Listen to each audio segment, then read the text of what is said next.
En esta oportunidad vamos a escuchar pasajes de las declaraciones que dio al respecto Raúl Semillán. Raúl Semillán, pues, es el hermano del médico que falleció el 9 de enero en Juliaca, víctima de la represión policial, cuando este médico salió a apoyar a las víctimas. Hoy está pidiendo justicia. También los familiares de la cantuta durante pues la dictadura fujimontesista hasta el día de hoy sigue esperando justicia. Vamos a escuchar pasajes como el día de hoy narraron pues los hechos ocurridos durante el 9 de enero allá en Juliaca. Vamos a ver pasajes de este informe. Muy buenas noches a todos los presentes y agradecer a Amnistía Internacional, a la Coordinadora Nacional de Derechos Humanos, que durante todo este tiempo nos han ido acompañando en nuestro duelo, en el dolor que nosotros sentimos. Yo soy Raúl Semillán Sanga, hermano de Marco Antonio Semillán Sanga, el biólogo licenciado en biología y médico internista que ha fallecido el 9 de enero de este año. Ahora me tocó como familiar representar a todos los familiares de las víctimas y a los heridos, que tenemos un promedio de 255 en la ciudad de Juliaca. Representarlos, ¿no?, mediante la asociación que se ha conformado, que es la Asociación de Mártires y Víctimas del 9 de enero, Juliaca, Puno. Bueno, nos tocó vivir de repente momentos que nunca esperemos que se vuelvan a repetir en nuestra historia en el Perú, momentos tan dolorosos. Un 9 de enero. Nosotros, los quechuas aymaras en Puno, al ver la muerte de tantas personas en Apurímac, luego en Ayacucho, nos solidarizamos con los familiares, y es por eso que desde el día 5 de enero es que empieza la población de Puno, en su conjunto, todas las provincias, a salir a manifestarse en apoyo, en solidaridad al derramamiento de sangre que se había dado en otras regiones. Pero nunca imaginamos que a nosotros nos tocaría tal vez vivir tal vez lo más grave, ¿no?, de lo que estaba sucediendo en el Perú. Entonces, desde el día 7 de enero, en la ciudad de Juliaca ya habían heridos de bala, ¿no? Personas que viven por alrededor del aeropuerto, que estaban caminando, llegando a casa, han sido baleadas. Incluso se ve también a un periodista internacional que también ha sido víctima de una de las balas, ¿no?, por parte de la policía. Y así sucesivamente se fueron dando la represión hacia la población de Juliaca por el simple hecho de salir a manifestarse, que no estaba de acuerdo con la forma como el Estado estaba llevando la seguridad o la paz de nuestro país. El día 9 de enero, como otro día, que se estaba dándose también,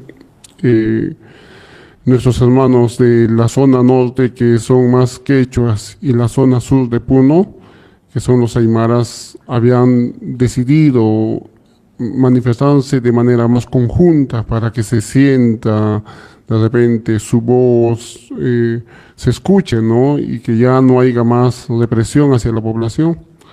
Pero en el transcurrir de las horas,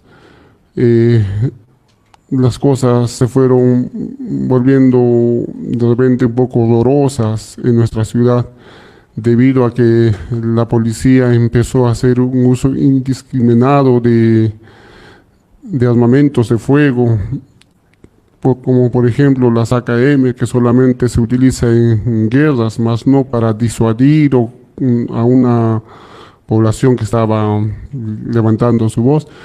Y ahí es donde a partir de la 1 de la tarde empezamos a tener heridos en la ciudad de Juliaca. Ahí es donde varios jóvenes, al ver el derramamiento de sangre, se autoconvocan y empiezan a socorrer a los heridos.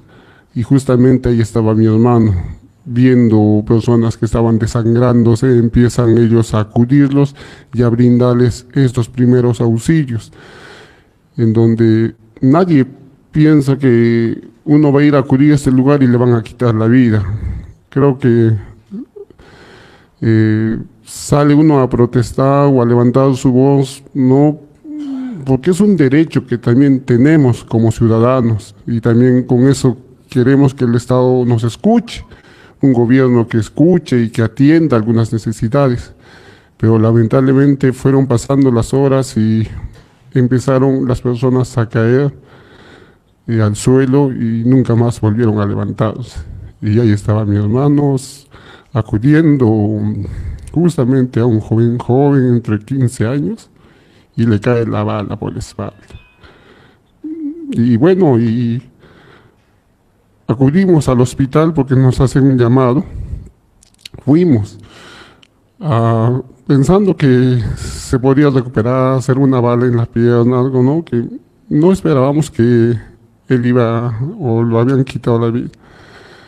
Pero lo más doloroso es que cuando llegamos, mi hermano fallece y lo llevan a la morgue, pero en el transcurso del tiempo empiezan a llegar cuerpos al hospital, así en cantidades.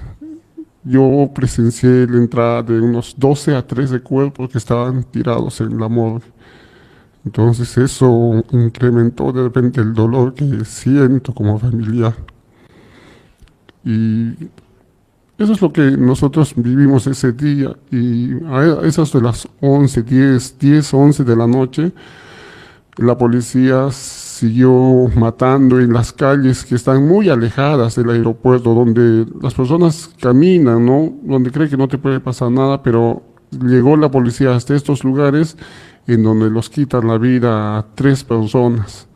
Entonces 6 se fueron sumando, y ese día en Juliaca fallecieron 17 personas en un solo día y en pocas horas, a partir de la 1 hasta las 10 de la noche. Y la cantidad de heridos que tuvimos eran más de 204. Y todos los heridos son de bala.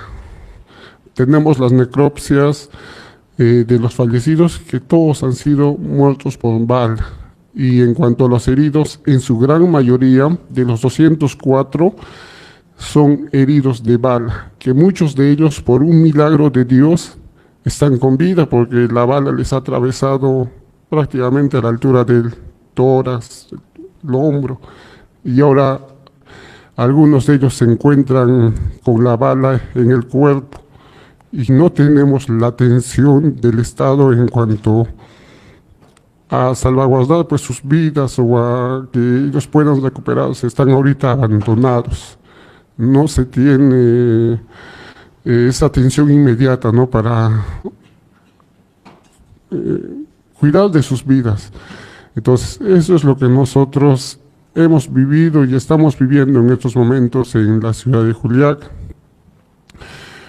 Y también en cuanto a lo que es el proceso de investigación, no se ha llevado como debería de ser, porque no se hicieron las diligencias respectivas para investigar y alcanzar lo que es justicia o responsabilizar a las personas responsables de toda esta masacre que nosotros hemos vivido.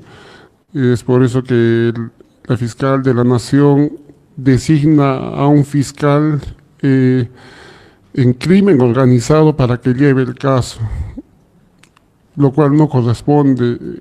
Ha habido muertos, todos de bala, y designan a un fiscal de crimen organizado, y ese mismo día en el hospital a los heridos de bala, el fiscal vino sin importarles si estaban bien o estaban prácticamente a punto de perder la vida, los estaban interrogando. Entonces, no siquiera tuvieron la sensibilidad como humanos de preocuparse primero por la salud de nuestros hermanos heridos. Solamente les interesaba involucrarlos y juzgarlos prácticamente desde ese momento, ¿no?, como crimen organizado, como si ellos conformaran una banda de delincuentes, ¿no? Y eso es lo que también a nosotros que nos ha indignado como personas. Y ahora como asociación nosotros buscamos esa justicia, esperamos que las instituciones como el Ministerio Público, el Poder Judicial, puedan darle celeridad en la investigación, pueda haber transparencia en la investigación para que se pueda alcanzar esa justicia que nosotros lo anhelamos, creo, porque es creo que algo que nos pueda dar paz, tranquilidad. Tal vez no nos devuelva la vida de nuestros familiares, pero creo que con esa paz aprenderemos a vivir sabiendo que las personas responsables puedan pagar por el daño que han causado y que en el Perú nunca más se vuelva a vivir este tipo de escenas, porque es muy doloroso. Solo quería decir gracias.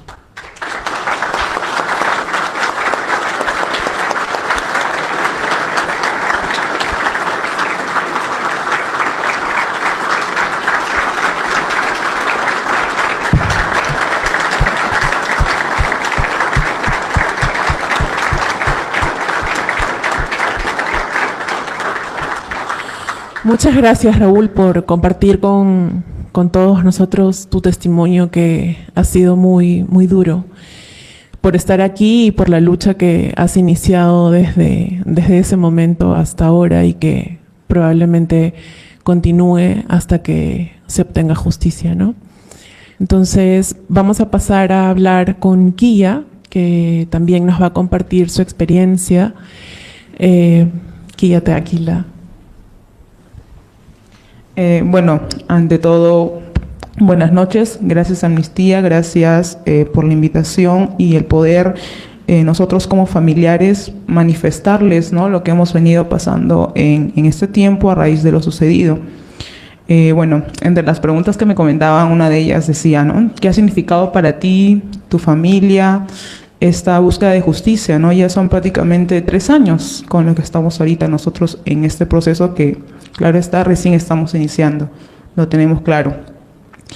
Bueno, para serles sinceras, he hecho un speech que lo tengo aquí y prefiero leerlo, porque también sé que en este momento es bastante fuerte, así que prefiero expresarme según el speech. Siempre lo hago de manera ligera, pero esta vez con ello. Bueno, cuando me hacen esta pregunta, hoy en día me la hago muy, muy consciente, más que antes, en el 2020, ¿no? Y pues quizás muchos dirán, ¿pero por qué? ¿Por qué es que ahora recién te las están consciente?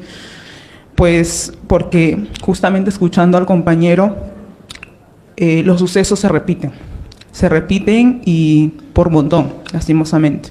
Los asesinatos ya no son solo 2, en ese momento fue mi hermano y Brian, y 80 heridos, si no me equivoco. Hoy en día, como bien escuchábamos al compañero, son más de 60 personas asesinadas, 60 familias enlutadas y más de decenas de heridos, muchos de gravedad. Entonces, por ello es que más hoy en día se me hace consciente ello. Y obviamente estos asesinatos, esta pérdida de nuestro ser querido, es una secuela que de por vida la vamos a tener. Como cualquier persona, creo que como usted, como yo, familiar, pierdes un hermano, un sobrino, un nieto, ya no está para ti. La persona en sí ya no está. Entonces el proyecto de vida está truncado, netamente. Nosotros queríamos evitar justamente esto. Por eso es como familia emprendimos esta búsqueda de justicia, para crear un precedente que ayude a que esto no se repita. Sin embargo, lastimosamente vemos ello. Pero aún así seguimos persistiendo, justamente por ellos, y ahora más todavía. en ese aspecto. Y con el rol que hemos tomado, pues, de todo, sinceramente comentarle también al compañero, ¿no? Nos usamos con gente que también obviamente desde su ignorancia te pregunta y te dice, ¿no? O sea, sigue con tu vida, ¿no? Ya pasó, ya acabó, no te agarres de eso, tu hermano ya no está. Pero desde su ignorancia y su cero empatía te lo mencionan. Sin embargo, no saben, desconocen, y lo cual obviamente lo respeto, de por qué nosotros continuamos. Es algo más así de personal, claro que sí, porque fue mellizo, pero también es algo social, porque sabemos que cuánta población fue vulnerada en aquellas noches, y actualmente ellos también persisten por ello. Luego, bueno, muy aparte de ello, también en todos estos 3 años, lidiar con un Estado, con un gobierno, con autoridades, ¿no? Que supuestamente te tienden la mano para ayudarte, pero solamente es hipocresía, ¿no? Porque no hacen más que eso. No agilizan las cosas, más bien nos truncan diferentes situaciones, y lo hemos venido viviendo nosotros también, como muchas familias que también hoy en día en Perú y en el extranjero viven diferentes violencias, pero muchas que te quitan pues la vida, el derecho a la vida, que es lo más grave en este caso. En todo caso, también con respecto a cómo nosotros nos hemos organizado, pues en el 2021 fue que nosotros hemos podido, y de lo cual justo comentaba la compañera, soy corresponsable del colectivo Coordinadora 14N, que se fundó justamente para nosotros buscar justicia por el asesinato de mi hermano, de Brian, y la decena de heridos. Sin embargo, también a partir de la fecha nos hemos sumado con muchas más personas y muchos más casos que no son escuchados, que quizás no tienen la visibilidad que el caso que ha tenido mi hermano, que en este caso se podría decir que hay un privilegio en ese aspecto, pero ¿cuántos casos son silenciados? Entonces también nosotros en ese aspecto le damos voz, porque tienen que ser escuchadas, compañeras que han perdido a sus hijas por feminicidio, y lo venimos viendo justamente. Entonces todo eso también nosotros hemos venido organizándonos, pero agradecerle a la población en sí y a diversos compañeros, fotoperiodistas, autoconvocados, del arte también, cantantes, que se han sumado para ello, para realizar plantones, protestas, vigilias. Y como se dice, y hay un colectivo, el arte contra la dictadura, ¿no? Entonces sí, hay que sumarnos a ello, demostrarles que desde la violencia nosotros no estamos buscando venganza, sino simplemente justicia. ¿Y por qué? De la mano del arte, de las canciones, de la poesía, de los murales, los compañeros que hacen grafitis, hacen murales, tantos que se han dado y que también muchos han sido vulnerados. ¿Qué les hacen los murales? Nada, son memoria, y esa memoria justamente es la que quieren borrar, y lo que nosotros no vamos a permitir. Y por último, nosotros, ¿qué le pedimos? Diría, ¿qué le exigimos al Estado? Porque estamos en la posición de exigir, como familias de víctimas que nos han sido arrebatados a nuestro familiar. Como bien decía el compañero, salieron una noche a protestar, a ejercer este derecho, y que los vulneraron, los mataron, llegaron a casa en un ataúd. Y eso se sigue repitiendo. ¿Cómo es posible? Entonces nosotros le exigimos al Estado netamente que sea una investigación objetiva, netamente objetiva. Ya nos cerraron las puertas aquí en cuestión a investigar a las autoridades que están protegidas, como Merino, Arauz y Rodríguez, y lo seguiré repitiendo, porque estas personas y congresistas que se han hecho cargo de blindarlos y nos han impedido buscar justicia aquí, pues estamos ya también recurriendo, y gracias a Amnistía, de manera internacional, porque justamente ese es el objetivo, crear precedentes y que se les investigue, y como han cometido un delito, porque es un delito lo que han hecho, direccionar para asesinar, porque son armas letales de caza, un perdigón de plomo que netamente le perforó el corazón a mi hermano y por eso fue asesinado, y 10 perdigones que fueron con Brian. Entonces todos de la parte para arriba, que no está permitido, y ellos mismos violan el manual de la policía y no dicen nada. Entonces justamente eso nosotros le exigimos, una investigación objetiva y obviamente necesario la sanción responsable para cada uno de ellos, porque no pueden seguir asesinándonos por nosotros ejercer este derecho. Lo están haciendo, lo continúan haciendo, pero seguiremos estando personas y familias ahí presentes para que esto no se repita, porque es importante la voz de la familia. Sí, es duro, hay momentos en los cuales tú decaes, pero justamente después tenemos a muchas personas, y se lo agradecemos de corazón, que acompañan a mi familia y a muchas familias, y nos hacemos fortaleza. Y gracias también a Gisela, que he podido conocerla, y a muchos compañeros más que llevan una trayectoria de búsqueda de justicia tremenda y no desfallecen. Y para ellos mi admiración, y por ellos que nosotros también seguimos de pie aquí. Y a lo mismo también exigimos que se generen medidas de no repetición. ¿Entre qué exigimos? Pues obviamente que bajen abajo la ley del gatillo fácil, que les permite que nos sigan matando. ¿Qué más? Que se retire una reforma policial total. Hay malas autoridades dentro de la PNP, no se involucra a todos, pero muchas de ellas están manchadas de sangre porque han atacado. Y hay videos claramente. El compañero que estuvo de 36 perdigones, ahí está el video, cómo lo mataron. Y aún así, este personal seguirá, igual como el de mi hermano, sigue Percy Tenorio, sigue en función, sigue ejerciendo cargo. Nos quieren bajar también esta investigación a los 11 policías. Ya lo quisieron hacer una vez, nos pronunciamos, ahora nuevamente lo quieren hacer y nuevamente estaremos presentes. Y solamente recalcarles que es sumamente importante que como nosotros en población, ahora como estamos aquí y en redes, estar presentes. Somos la única fuerza, no hay otra forma que nosotros podamos estar buscando justicia. Si no nos hacemos presentes, no estamos en plantones, no estamos con los casos, ellos va a ser muy fácil de cambiar la versión o cambiar la historia como muchas veces lo quieren hacer. Y agradecerles por estar hoy aquí con nosotros y a Amnistía también.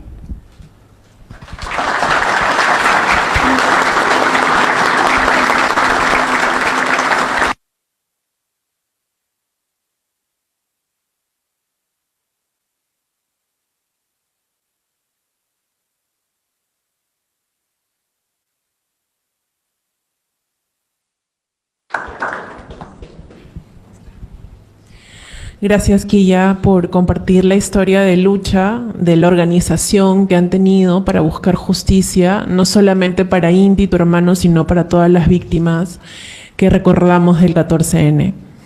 Finalmente vamos a escuchar ahora a Gisela Ortiz Perea. Ella es administradora con maestría en gestión pública, directora de operaciones del equipo peruano de antropología forense y defensora de derechos humanos, representante de los familiares del caso La Cantuta, tras la desaparición de su hermano Luis Enrique Ortiz en julio de 1992. Gracias. Buenas noches con todos y con todas.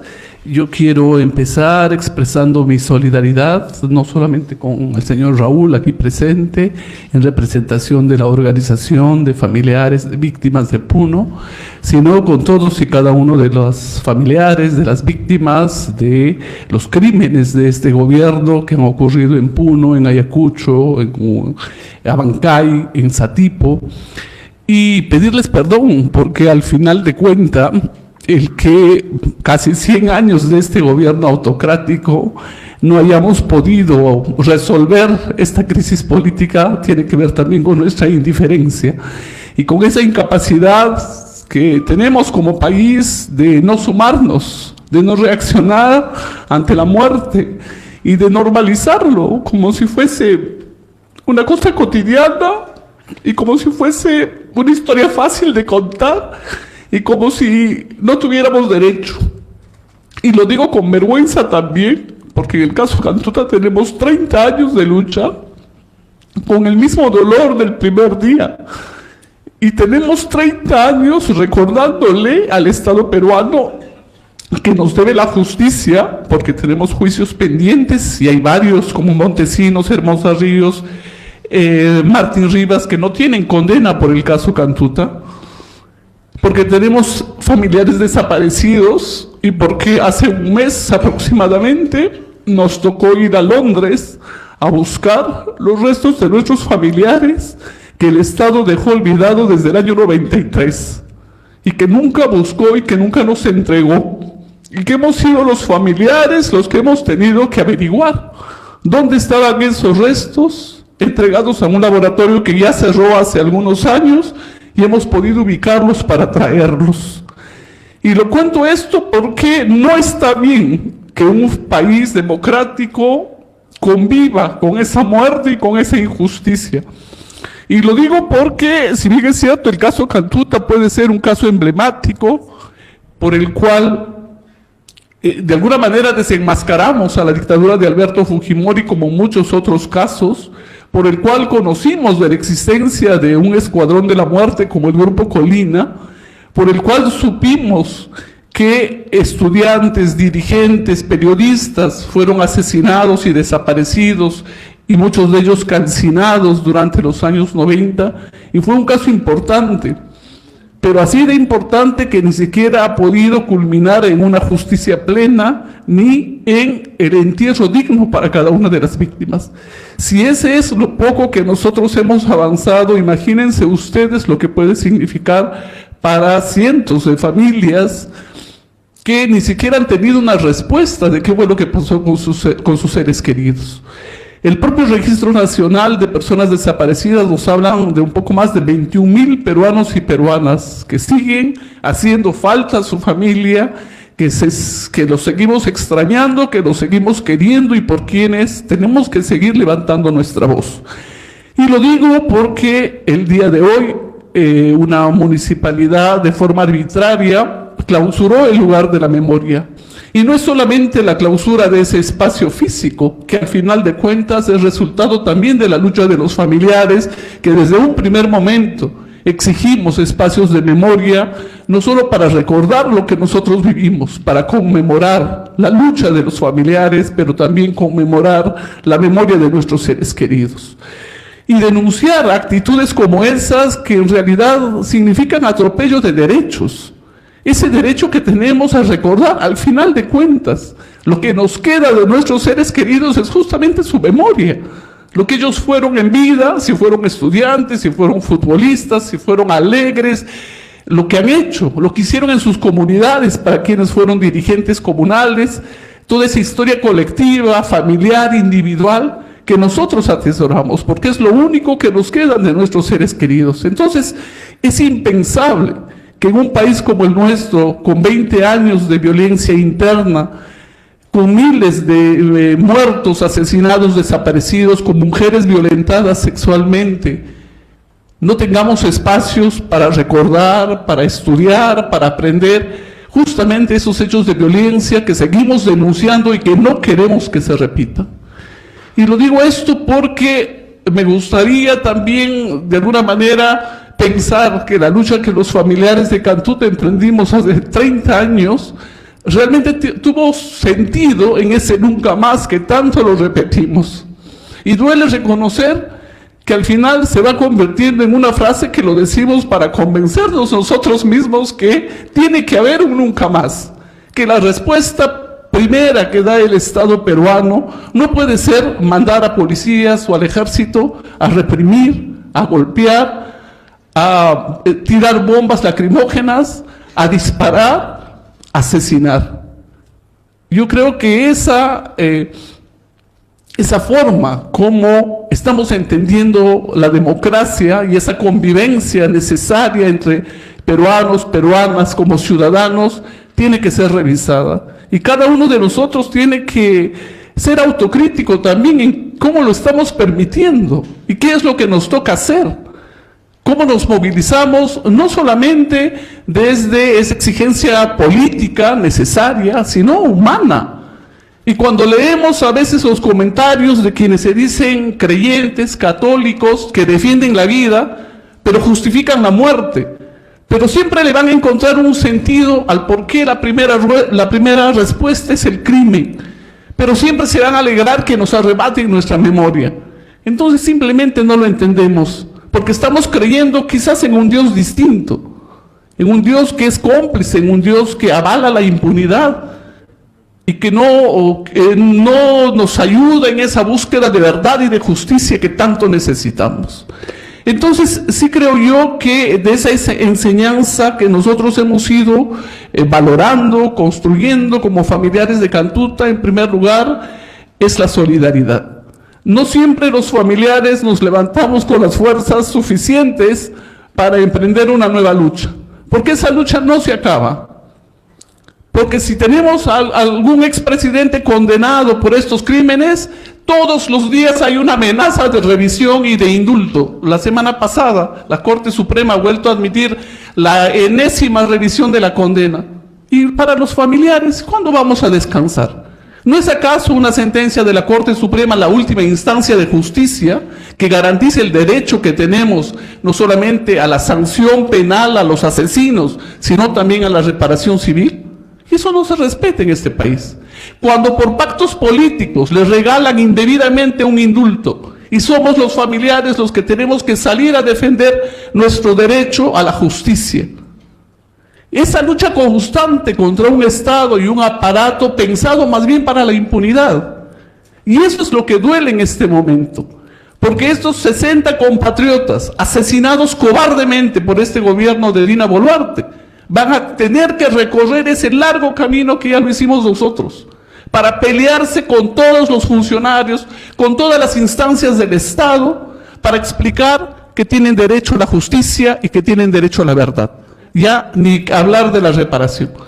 Entonces, ¿cómo enfrentamos a un Estado que en ningún momento tiene un gesto de solidaridad con las víctimas y con los familiares? ¿Qué cosa tenemos que cambiar para que también ese Estado, así como defiende a los asesinos, que son sus agentes, que son policías, militares de la Marina, expresidentes, exministros, también nos defienda a nosotros como ciudadanos y ciudadanas?